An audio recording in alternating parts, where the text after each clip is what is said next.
What's up, family? Welcome back to the Stop Sinking Show, where we go from struggle to flow.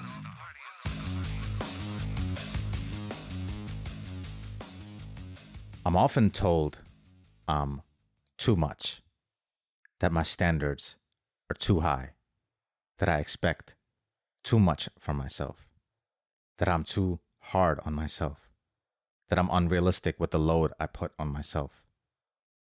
And while there are times I want to agree, because it's not like being this way is easy, who wouldn't love to resign to an easier life, an easier time within themselves, to not be weighed down by your own expectations and unreasonable standards? But up until now in my life, I have yet to figure out another way to be, another way to act that still keeps me going.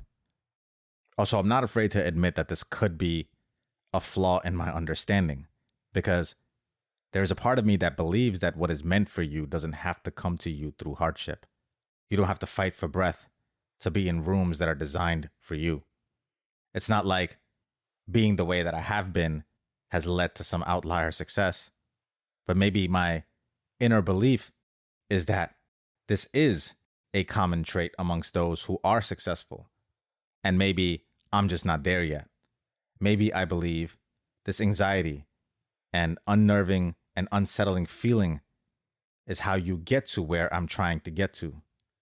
At least that is why I haven't fully abandoned this way of being. Because what does the opposite of that look like in practicality? What does it look like to not have high standards, to not expect a lot from yourself? To me, that looks like the majority, looks like mediocrity, looks like something I detest. No man that lived a life of ease ever left a name worth remembering. And so being this way is a shield for me to not be grouped in with what I look down upon, at least mentally. At least while in reality, looking from the outside, my life might just be as mediocre as the next guy. At least internally, though, for the sanctity of my own mindset, I distance myself from the crowd by expecting and doing more than the rest. And if you're ever to have extraordinary growth that is visible from the outside, I don't see how that happens without first nurturing the seed of this incessant, unreasonable nature. Now, if you search far and wide, you can find a quote or philosophy to cater to any of your inclinations. If you are more on the end of and are more attracted to a sense of ease, there are plenty of people targeting these sensibilities, from the manifestation crowd to the downright resignation and surrender. And those people will argue that being that way leads to the same outlier outcomes that I desire. So who am I to say what is right or wrong? Maybe you find the thing that balances your nature. Maybe you adopt different aspects of each belief in different seasons of your life. Your philosophy will set the pace of your progress.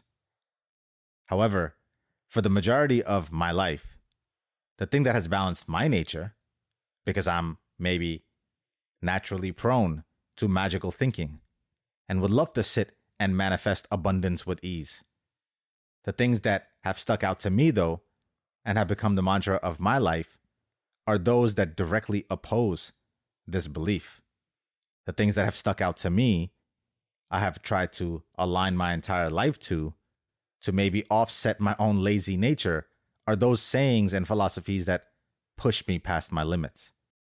And because I have practiced pushing past my limits so much for the bulk of my adult life, I tend to propose and profess my way of being as the one that will lead to the life that I want. And maybe the life you want is also alongside these same beliefs. Because if you could be honest with yourself for a minute, you might realize that you also are prone to ease, to avoiding discomfort, to minimizing pain. Who isn't? We are biologically designed to do the least expensive, least taxing things, to hold the easiest of beliefs that maximize our chance of survival, to avoid conflict, to avoid chaos. Because Who voluntarily becomes a warrior? You can be made into a soldier. You can make yourself into one. You can learn to fight. But warriors are born with this propensity for progress. And all progress depends on the unreasonable. What I have learned through my experience is that if you are hard on yourself, the world goes easy on you. Or at the least, it feels relatively easier than how hard you are on yourself. It is only then when people tell you you are too much, to take it easy, to relax. And usually I never hear this from people who are doing more than me. I never hear someone who is also trying to do a lot themselves tell me that I am too much. It's usually from people who I am too much for because of their own standards that try to label me objectively too much. Which again, I will say, as of right now, I don't know how to be any other way that will lead to the person I want to look at in the mirror and be proud of. The only way I know to grow is to functionally overreach, at least for seasons at a time. And most people's seasons are shorter than my sprints. I cannot fault them for their own standards. I just know to discount their opinion in setting the pace for mine. In reality, you have to get more from your body than it is willing to give you. If you do not take more from your body than it is willing to give you, you will not grow. Your body, your brain, your entire environment will resist the push beyond its limits. It will make you feel unsafe, tell you to retreat, to stand down, to surrender.